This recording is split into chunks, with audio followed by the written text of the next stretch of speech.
Tita Tanya Chinita. 2 weeks pa lang po pagkamatay ng mister ko ay nag-boyfriend na ako. Magandang umaga po sa mga suking tagapakinig ng programang Mga Katas ng Nakalipas.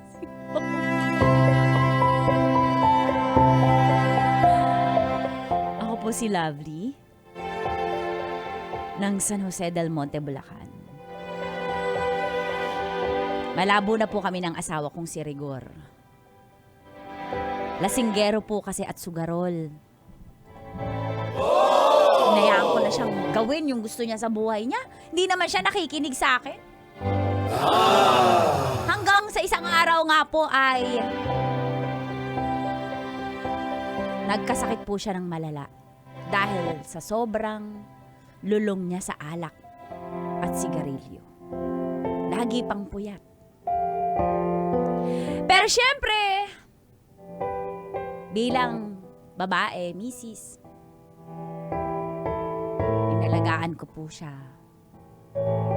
At dito na nga po nagsimulang tumagas ang mga katas ng aking nakalipas.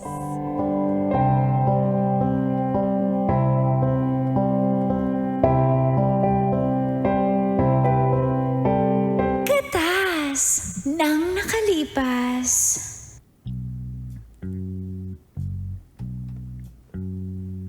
I feel so bad, I got a worried mind.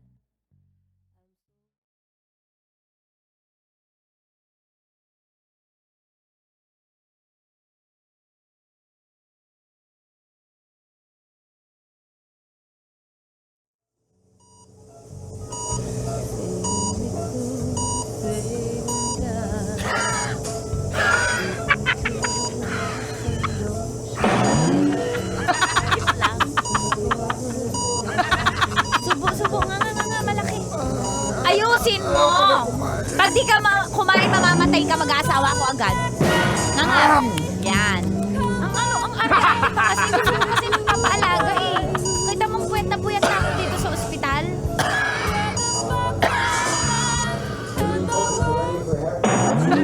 Isang ubod. Ano nang nangyari kay Papa? Makauwi pa ba siya sa bahay?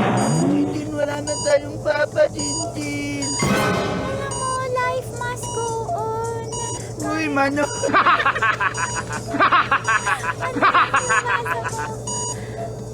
On air? Tayo?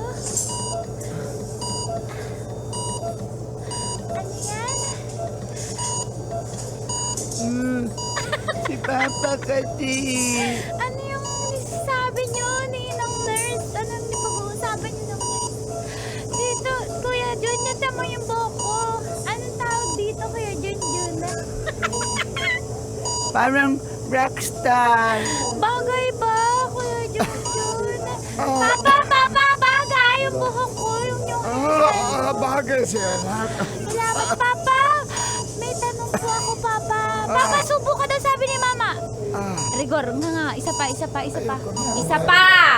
Sayang yung binabayad natin dito sa ospital, nai-stress na ako, ha. Hindi ako tumatay ng pangbayad sa ospital, ha. Subo! Kasi ako. O, tubig na lang. Diyan po, inumin mo yung Papa mo. Ito, Papa, inom ka po. Paistrahin mo. Inis ako. Papa, pwede mata. Bakit? Papa, may tanong po ako. Papa, huwag ka maingay. Silence please sa ospital. Anong gagawin ko sa ubo ko, na? Papa, may tanong po ako. Pag halimbawa po, mamaya mamatay ka na, tapos nakaharap mo po si Papa Jesus, sabi niya, bakit kita ni Papa pasok dito sa langit? Anong inisasagot mo? Hindi na lang ako papasok sa langit, anak. Doon na lang kami ni San Pedro, magtari kami ng kanyang manok. Okay. Pag tinanong ka po ni Papa Peter, si Papa Peter po ba yun? Oh, Pag tinanong ka, Rigor, yun, Papa Peter?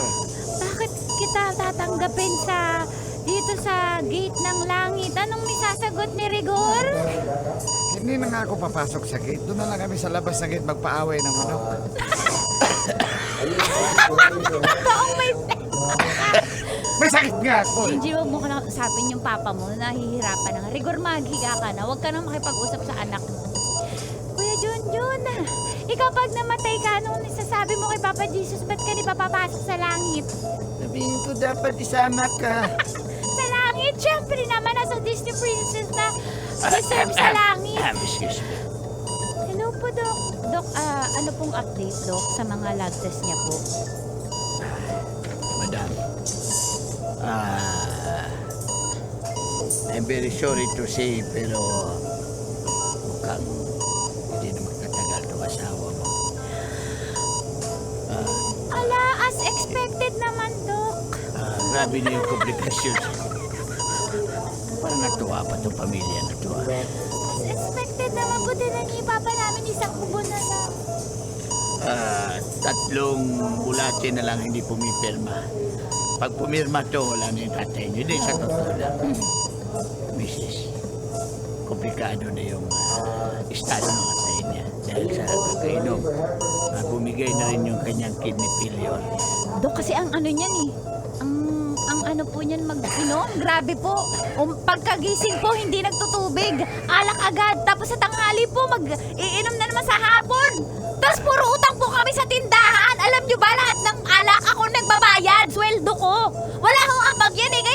Kaya yan ang nakukuha niya, kakainom niya. Alam niyo ba, Dok, napakasakit sa ulo ng mister ko na yan. Tapos tamo, ako yung nagbabayad dito sa ospital. Dok, baka... Mrs. Asawa niyo po rin yan. Huwag niyo naman ganyanin. Wala ho kayong alam! Ang lakas niyo magsabi asawa niyo pa rin yan. Eto nga ho, inaalagaan ko. Grabe ka naman makahusga. Mrs. Basta yun na. Nag-announce lang naman. Doktor lang naman ako. Hindi ako judge. Sinasabi ko sa iyo na... Grabe kasi kayo makasabi asawa mo pa rin yan. May alam ba kayo sa buhay namin? Kita niyo oh! Mrs. Hirap na hirap ako dyan. Wala nga ang pambayad dito. Kung pwede nga lang, iwanan ko na lang yan dito sa ospital. Kayo na lang magbantay dyan. Wala na ho kami pambayad ng dextrose tsaka ng oxygen. Mrs. Kung iiwan mo yan dito, wala rin niya mapaglagyan. Kasi sabi ko, hindi na rin niya magtatagal. Mga kailan ho kaya? Madali. Mama! Sige na, Mrs. Mga... Di ko alam mo, abutin pa ng isang Pwede linggo mo yan. makita yung lisensya niyo na doktor kasi parang nakita na po kita sa TV na report ka. Alis na ako, mukhang itong batang ito. Pasaway din yung mana sa nanay. Anong license na? Bye! Ano, kakainom mo kasi yan. Alam mo, buong buhay natin, buong pagsasama natin, sakit ka ng ulo. Huwag mo na nga ako sisihin. Huwag sisihin! Ni wala kang naiaambag sa pamilya. Ako lahat sa gastos. Ako pa nag-babayad ng mga inuutang mong alak sa tindahan. Tapos hanggang ngayon, hanggang sa mamamatay ka na, problema ako pa pambayad dito sa ospital. Ano ba, Rigor? Hindi na ba ako giginawa sa'yo, ha?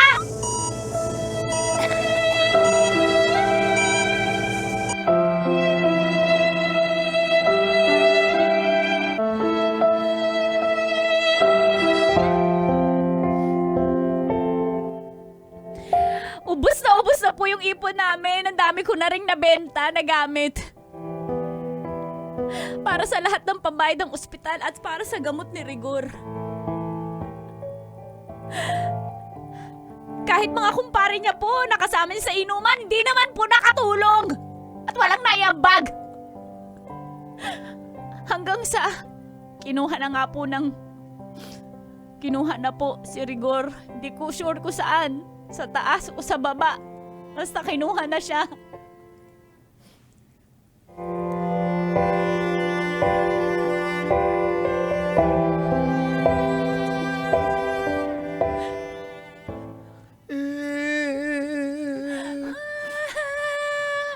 Papa! In the name of the Father, and the Son, and the Holy Spirit. Papa, Ay, Kuya dyan na napapray natin si Papa na mapunta siya sa langit kasi parang alanganin dyan Huwag ka doon lang mag-pray kasi hindi na rin mapunta yan doon. Baka mapanghusga mo. Wow, ako yun. Eh, nung buhay pa siya, gusto mo na natin mawala. Buhay pa si Papa. Sabi mo, expected na. So ngayon, iyak-iyak na wala na dyan. Eh, well-deserved naman kasi. Palainom kasi si Papa. Well-deserved na yan. Ang iyak si Lola. Rigor! Rigor! Kapatid ko, Rigor! Bakit nangyari sa'yo ito, kapatid? Ito ba? Isama mo na ako, Rigor! Isama mo na ako! Huwag kang sumabay. Nahirapan na nga tayo papalitin dito sa Rigor, alam ko hindi nangyayari! Isama mo na ako sa hukay! Isama mo na! Tutulak kita, sige. Kahit nanay kita, tutulak kita. Isama mo na ako! Rigor! Kapatid ko! Buti na natin mga pamilya. Rigor! Napakawalang yan ang kapatid mo! Rigor, isama mo na ako! Anak ka na! Isama mo na ako! Isama mo na ako, anak! Kapatid, anak ko yan. Anak ko kasi. Ma! Anak, sabi mo kapatid.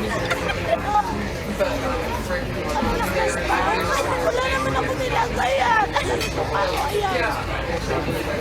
Ayan. Alin yung malakas? Lola! Bakit ang ingay niyo po naiiyak-iyak? Tita!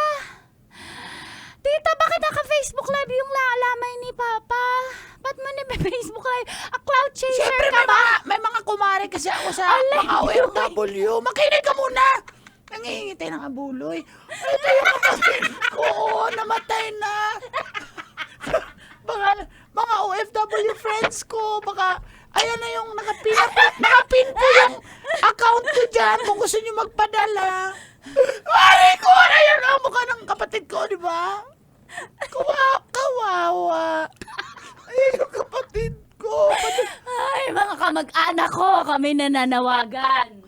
Baka naman maaaring magbigay kayo ng abuloy dahil hindi pa bayad ang ospital. Diyos ko. Ay, Rico. Teka lang. Parang walang... Papa! Okay ka lang ba, ha? Ay, Pwede po huwag kayo masyado maingay kasi nakaka-istorbo po tayo sa sa Uy! mga kapitbahay. natural na mag-iiyakan kami dito kasi kapatid ko yung namatay. Eh, ikaw! Ha? Wala kang ambag kasi, akala mo di namin alam na may lalaki ka? Kapal na mukha nyo. Ngayon lang ho kayo nagpunta sa ospital, hindi nyo dinalo. Tapos kung makapagsalita kayo na wala akong ambag, kayo ho ba ang nagpapakain kay Rigor sa ospital, ha? May binayaran ba kayo maski isang syringe, ha? Alam mo yung syringe? Spell syringe. Hindi nga ako pumunta kasi hindi ko kaya spelling Oh, di ba? yan. Wala nga kayong ambag eh. Wala kayong alam sa pinagdaanan ko sa ospital, sa hirap ko sa anak nyo. Mula nung napangasawa ko yan hanggang mamatay, pinahirapan ako ng kapatid mo. Ma, kasi mayabang ka na kasi meron ka ng lalaki. Ha? Kala mo di namin alam? Kapal na mukha nyo, wala na nga kayong ambag, chismosa pa kayo. Makasalita naman kayo. Chismosa talaga kami! Chismosa ka? Ha? Ikaw? Nakabili ka maski isang gamot niya, ha? Ha? Nung dinadialysis siya sa kidney, kapatid ha? namin yan! Oy, pero wala kayong ginawa! Basta, kapatid kami! Kapal na mukha nyo. Tapos makikikain pa kayo dito ng sopas, ha? Nagtatanong pa kayo kung may sesto, ha? Ang yabang mo. Yung sopas nyo kulang sa manok at hotdog. May ambag ka ba? May ambag ka? Wala! Wala! Ma! Tingnan mo tong... Tumigil na kayo. Napakaingay nyo. Napakagulo nyo sa lamay ng anak ko.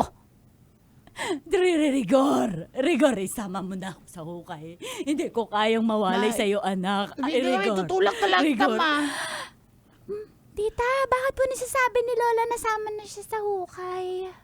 Siyempre malungkot siya. Gusto mo sumama sa lola mo? Ikaw po, mauna. Pas.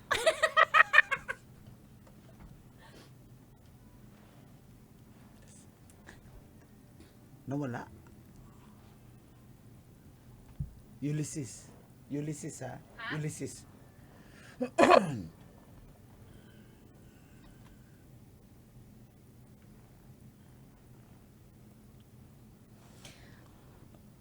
Hoy, hindi pa tayo pwedeng magbulgar Kasi nga, alam ko naman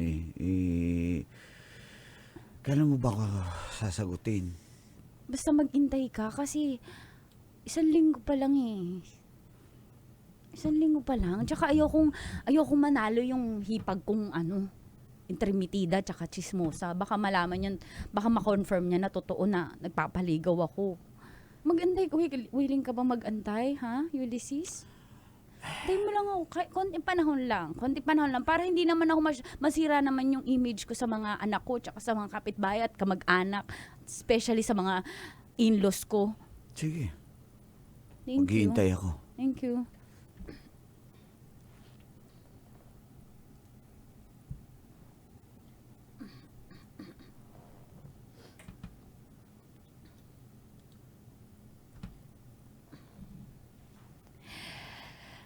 Matagal na pong nanliligaw sa akin si Ulysses ng Patago. Pero ayokong pumatol sa kanya dahil may asawa ako, kahit gano'n naman si Rigor. Maayos naman po akong misis. Pero ngayong wala na si Rigor, nag-double time po si Ulysses.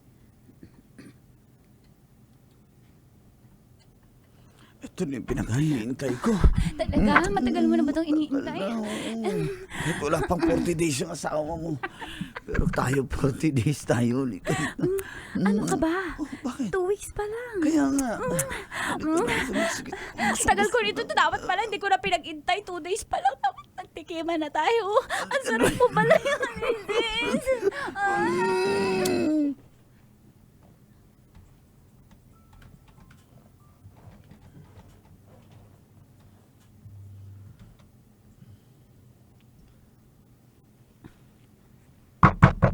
Buksan mo! Ano ba yun? Mama, may tao! Ako na pa na ibubukas. Hello, Tita Trixie! Tita! Disney Princess na pangit! Tumimik ka! O ikaw, babae. Sinasabi na namin eh. Anong ginagawa nyo dito? Ano Ba't- ginagawa? Ha? May lalaki ka, di ba, ma? O, ayan, ha? Confirm, may lalaki! Abay, kitang-kita sa CCTV ng barangay. Binigay sa amin ng barangay dahil ang barangay, alam mo namang kampi sa amin yun. Yung kapitan, pinsan ko yon. Napakalandi mong babae ka. Kaya pala namatay ang asawa ko, ang anak ko dahil sa iyo. Nangunsumi sa iyo, lalakero ka. Sakto! Ang kapal naman ho ng mukha niyong pumasok dito at magsasalita ng mga ganyan. Alam niyo ho bang trespassing yung ginagawa niyo? Alam niyo ba? Hoy, bahay din to ng kapatid namin! Para sabihin ko sa inyo, conjugal property to! O, Ibig kaya sabihin, akin na to! Sa amin na ng mga anak ko! Wala na kayong karapatan at wala nga kayong inambagay nung may sakit siya! At dahil may lalaki ka na, ha? Hindi. Namatay na yung asawa ko! May karapatan na ako makipagrelasyon! Wala na kayong pake! Wow, 2 weeks pa lang namatay yung kapatid ko! Pero namatay na, di ba? Namatay na! Wala! May deadline ba? Ha? Wala ho! Sa batas pwede na! Kayo, batas ba kayo? Diyos ba kayo, ha? Para mamakialam? Tayo, yung buko, gulo-gulo. Galing lang kayo natapos ni Ulysses! Ha? Katatapos nyo lang kaya ganyan yung buhok mo! Hindi ka man lang nakapagsuklay! Ano pa kailan mo? Wala ka kasing sex life, ha? Ganyan ka, personal ka. Wala personalan! Ang kapal na mukha nyo! Malaya ako at may karapatan ako! Diyos ba kayo? Grabe kayo manghusga!